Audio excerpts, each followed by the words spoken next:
Hello and welcome everyone to our webinar, Who is my customer? Predicting customer behavior to drive business success with AI.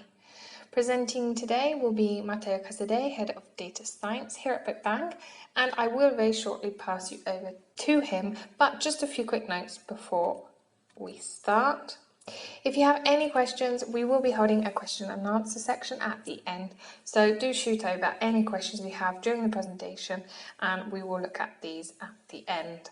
You'll see various methods of how you can get in touch with us, but I would like to point out our LinkedIn link in the attachment section where you'll see we post information about latest events and news.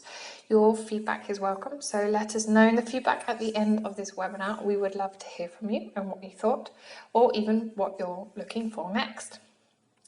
And we all know by now that this will be available to view at any time after the live session with the same link. So I'll pass you straight over to Matteo now to start his presentation.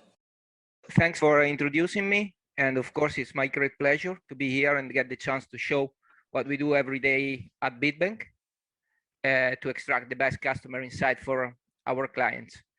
By the way, we are a consultancy company based in Italy, and we have a strong focus on data science and artificial intelligence applied to customer data. In the coming 20-25 minutes, I'll be talking about how we exploit artificial intelligence and machine learning in our daily job to help companies better understand their customer, ultimately improving overall business success and revenue. Just a few words about me. My background is on software engineering. I got a PhD in computer science and complex adaptive systems a long time ago, back in 2009. And later I fell in love with data science and left academia for consultancy, where I got the chance to further smooth my skills on data science. And here I am. So time to start with our agenda. And just a quick summary of the main points I'll be touching today. We will start with a short intro of what it means today getting in touch with your customers, highlighting the pitfalls, the opportunities, and why it's important to improve our awareness and knowledge of customers. Then I will elaborate briefly on the relevance of data to address this task. And finally, after a brief intro to a few artificial intelligence concepts, I'm going to show our toolbox of customer-centric advanced analysis that as a data scientist, we adopt every day to answer the key question, who's my customer? And we will end up as usual with final remarks. Okay, so what does it mean to get in touch with your customer in the digital era? Perhaps we need to take a step back and outline some of the well-known goals that every company strives to achieve in its business. First of all, retain customers. Indeed, we all know that acquiring a new customer is way more expensive than retaining existing ones. Then optimize budget, for example, the one devoted to marketing activities. And last but not least, I would say maximize the overall revenue and profit. But we all know that it all starts with one key question, which, by the way, is also the title of this speech. Who is my customer? Which needs does he or she have? What does she look like? How does she behave? What does she likes or does not? Once we got the answer, we may plan a marketing strategy which is actually effective to reach the aforementioned goals. So, of course, this is even a more challenging achievement in our time due to the tremendous technological advancement we constantly witness over. We have been constantly witnessing over the last years. No doubt, we have to deliver the right message, one that is really tailor-made on the person receiving it, and also the folks we are addressing must be carefully chosen, must be people likely to buy our services or product, and we must be, of course, timely as concern both time and space. This mainly because of the pervasiveness of technology and connected devices today. And all of this basically has to do with so-called personalization. And all of this sounds pretty challenging. And yeah, you bet it right. It is challenging. But why? I just said that this is challenging. Well, once again, it basically depends on technology and digital age related issues, I guess, especially the fact that today customers typically get in touch with your brand in a multi-channel fashion. They use several devices, desktop, smartphones, plenty of different platforms, web, social platforms, email, chat, messaging systems, not to mention traditional channels such as physical store, call centers, phone, etc. It's been turning into an actual omni-channel experience. That is to say that customer experience is becoming a journey where the user leaps from one channel to the other in a seamless way, such as, for instance, the journey depicted here on the right of the slide. Several, we have several completely different channels that are touched before the customer actually buy a product. And as you can see, the journey is a true blend of digital and more traditional touch points. Okay, so what? By now, you must be asking yourself, am I coming or not to a point? The short answer, of course, is yes. My point here is that omni-channel means huge volume of data generated daily by interaction between customers and brands. Put it simply, this represents a big opportunity for us to provide better answer to the original question, who is my customer? And so we need to start from the data. And back in 2015, Forrester already recognized the importance of data generated from digital channels to improve overall business revenue.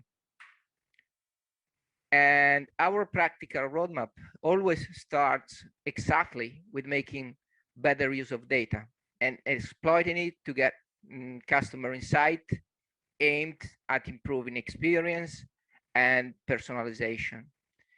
Extracting better customer insight, by the way, is the exact focus of our activity as data scientists at BitBang. And of course, when it comes to advanced analytics, we have different kinds of approaches at our disposal, each featuring increased level of complexity and of course, resulting business value. The use cases I will be presenting in the next, which are based mainly on artificial intelligence and machine learning, fall mostly in the predictive category, where we basically try to have a look at the future based on experience recorded in the past.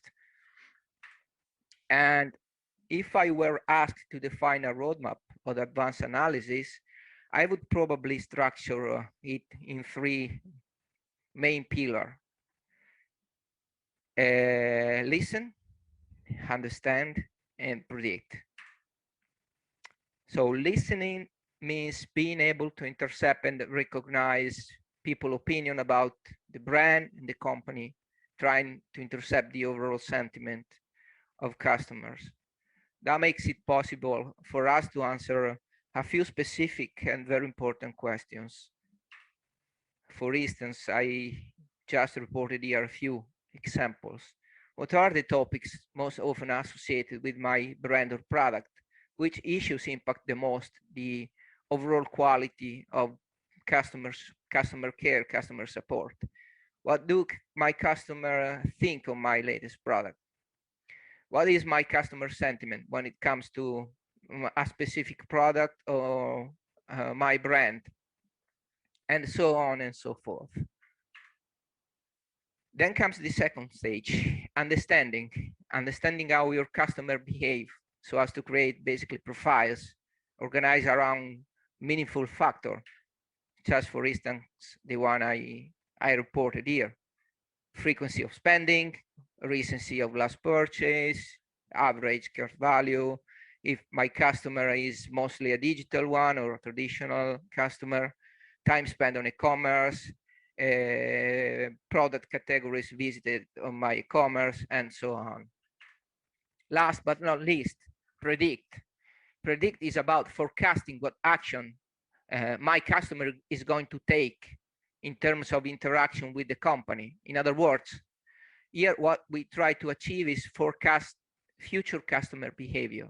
That allows us to provide answer to some additional and very relevant questions. For instance, will my customer renew a given service of subscription? Will she buy a new product? How much is she going to spend over the coming X month? All right, then. Let's now move on how data science and artificial intelligence can help us in this, I would say, perilous duty. So I won't go too much into the detail on how artificial intelligence is employed in data science today, as I assume you all are familiar with these concepts. And what we typically do is to exploit any apt methods from machine learning, deep learning, natural language processing, and that's pretty much all we need to know for the sake of this talk. I won't get into the details of this method and approach. But whatever artificial intelligence, whatever advanced these techniques may be, they would be just worthless without the data. There is a saying going like that: data is the new oil, meaning that we need to have enough data in order to be successful. And of course, it needs to be quality data, carefully labeled data, especially when it comes to supervised machine learning approaches. And as we say in technical jargon, we talk about label data.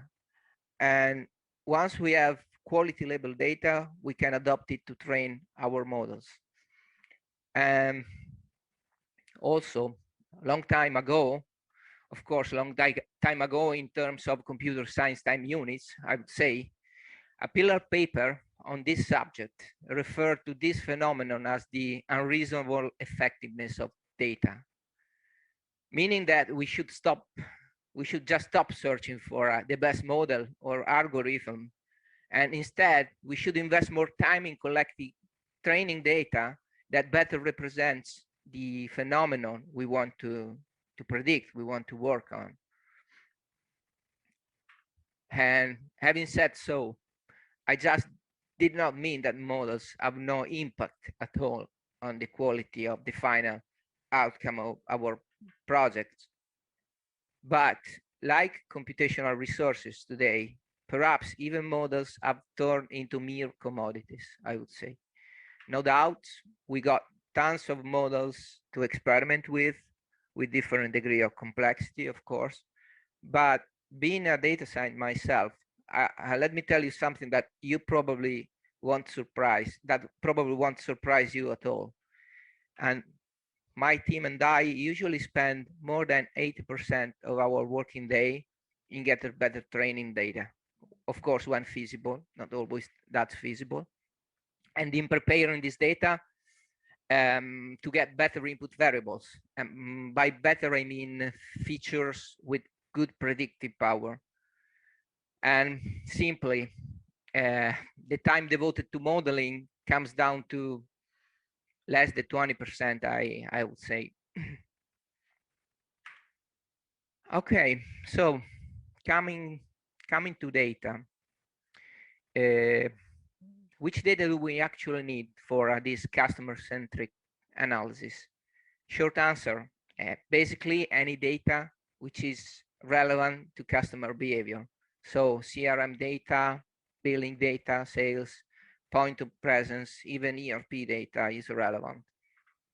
The true issue here lies in the fact that this data typically stored on different systems and products that do not talk with one another, that they are through silos.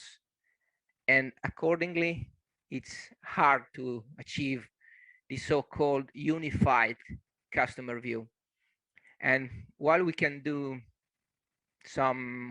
perform some advanced analysis, even by considering just a partial view of the customer, breaking these silos becomes anyway fundamental to devise comprehensive insights on customers. So reconciling, of course, is out of the scope now, but basically means searching for apt matching variables to reconcile these silos of data.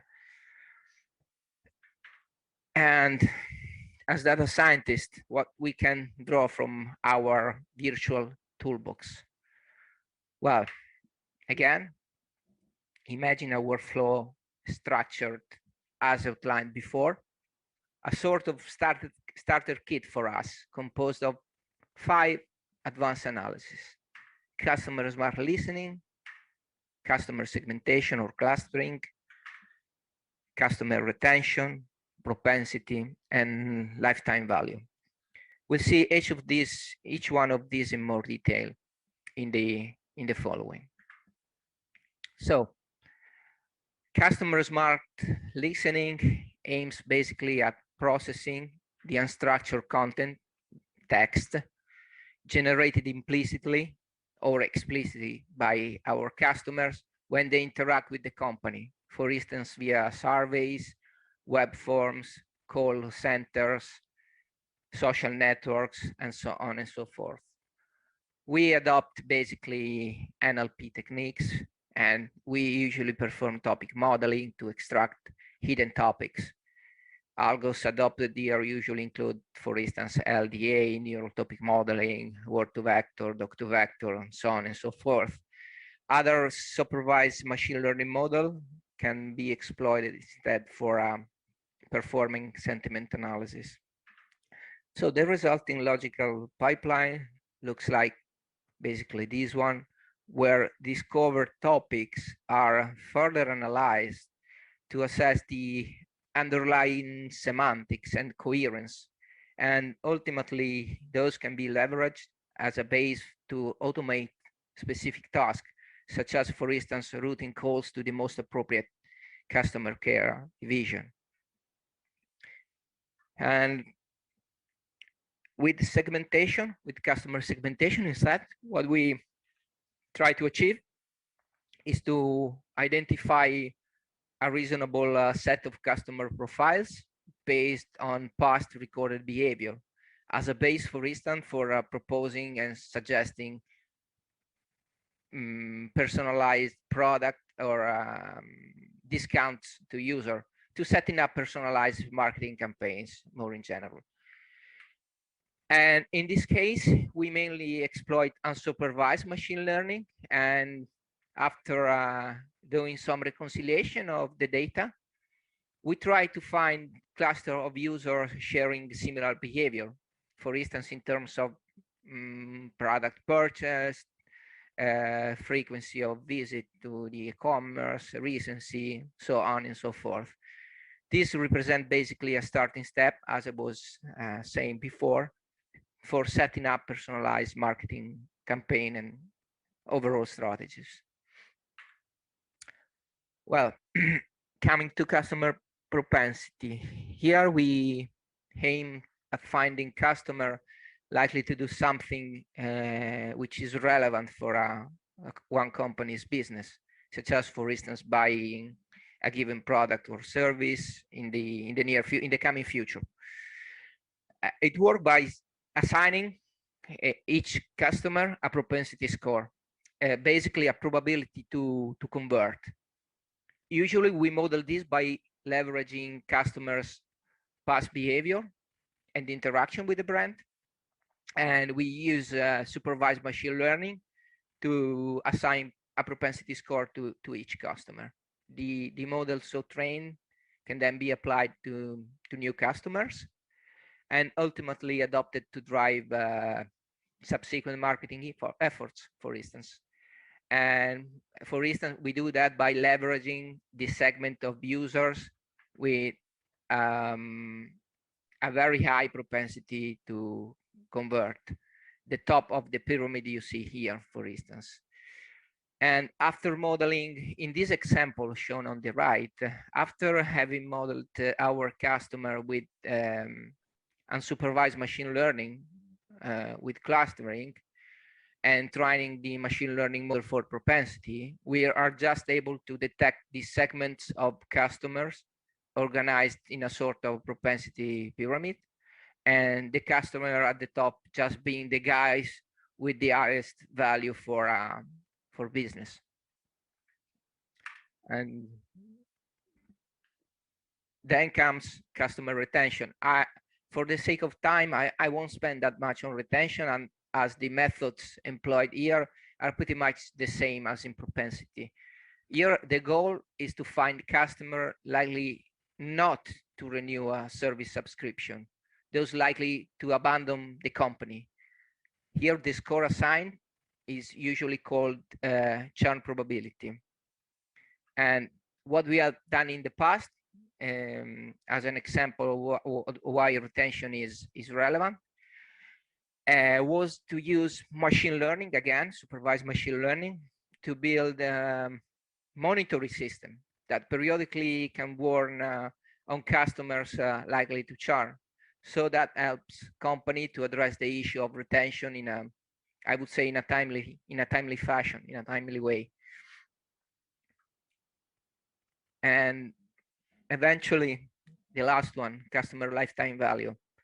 Here, we strive to assign each customer a value, representing basically the total amount of money they will spend on company's product or services over their future interaction with the company.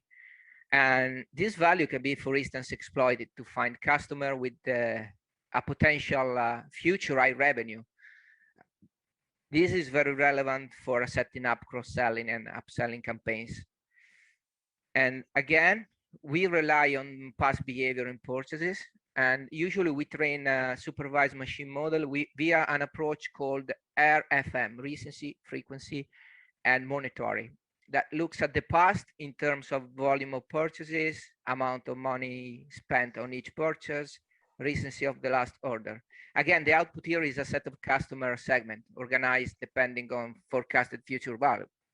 And I'm at the end. Hope you enjoyed it. And just before leaving room for questions, if we got time, just a very quick recap of the main points covered today. First of all, we made it clear that the sheer amount of data produced today by Omnichannel is a very great opportunity for any company to improve their understanding of customers. Of course, data science and AI are fundamental in the definition of a so-called customer-centric analysis toolbox. And let me just leave you with a couple of advanced issues I was not able to cover. Usually, when we undertake this analysis, in order to reduce time to production, we are increasingly adopting full-fledged data science platform, as well as automated machine learning to speed time to market of these projects. Finally, we also deal constantly with the issue of making our models interpretable for business, both from a local and a global point of view. And this is not only due to regulation, but also to empower the trust on these models. And that's it. Thank you for your time. And if you have a question, happy to answer.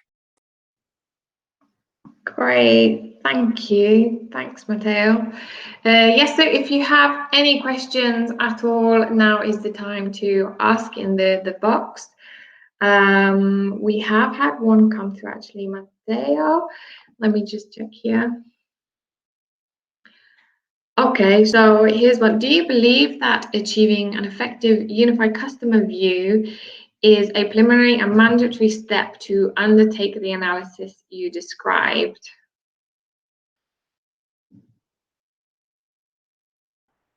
Matteo, I can't hear you, so you might need to put yourself on unmute again.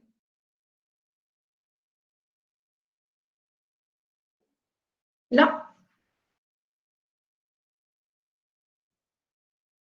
We can try and lip read, but it's not going. Now we can. Okay. Yeah. First of all, thanks for your question. Yeah, that's a great question, in my opinion.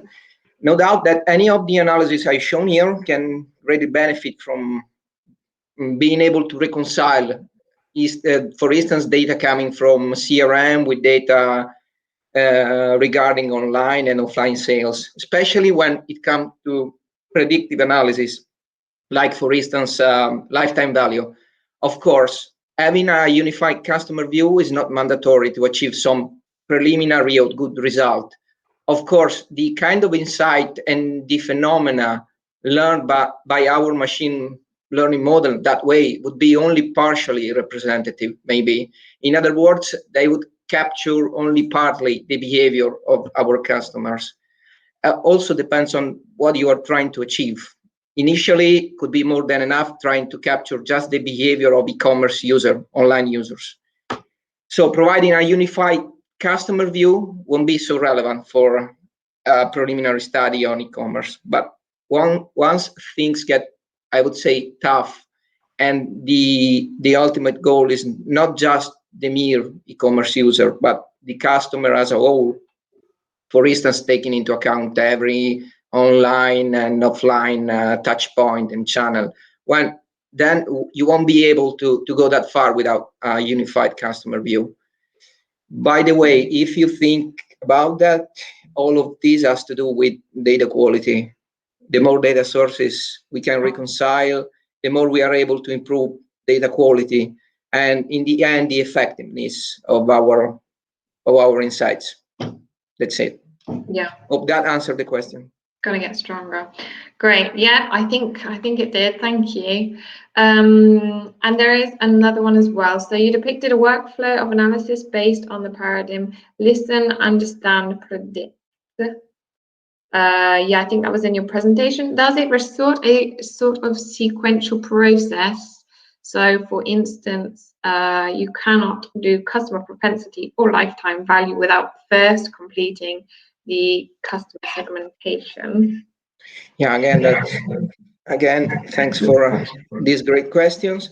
Yeah. And the short answer is absolutely not. The workflow I depicted just represent a sort of logical roadmap where each step, listen, understand, predict, can provide business stakeholders with an increasing level of value in terms of business return.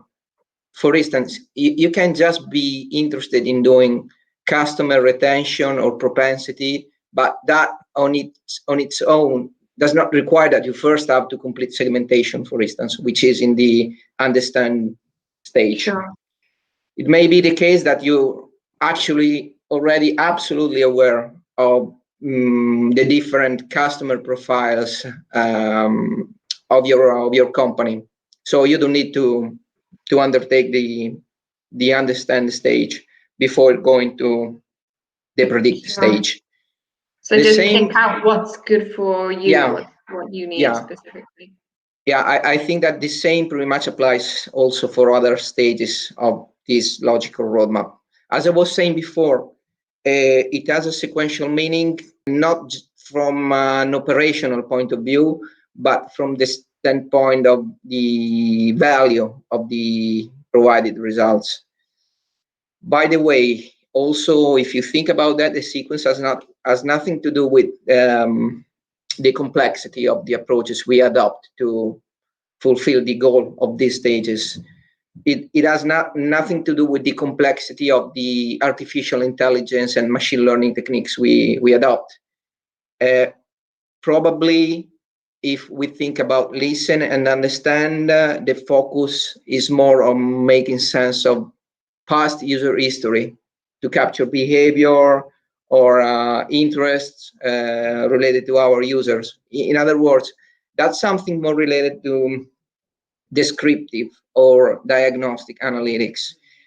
You might tend to think that only the predict stage, being intrinsically predictive analytics, has to do with complex artificial intelligence and machine learning method, but in truth, all of these methods, all of these stages require advanced techniques. So in every stage, we adopt all the artificial intelligence techniques ranging from natural language processing to unsupervised rather than supervised machine learning. So that's pretty much it. Hope that answered the question as well. Great, thank you. Thanks, Matteo. I think we'll leave it there because there's no other questions that have come through. But obviously, do feel free to contact us. We've got Matteo's contacts in the LinkedIn account below in the attachments. Do follow us on LinkedIn as well. You'll see our latest updates and events there. Otherwise, we hope you have a good day and thanks for joining us today. Thanks, Matteo. Thank you. Thank you. Bye. Bye. Have a great rest of your day. Bye, everyone. Thanks. Bye.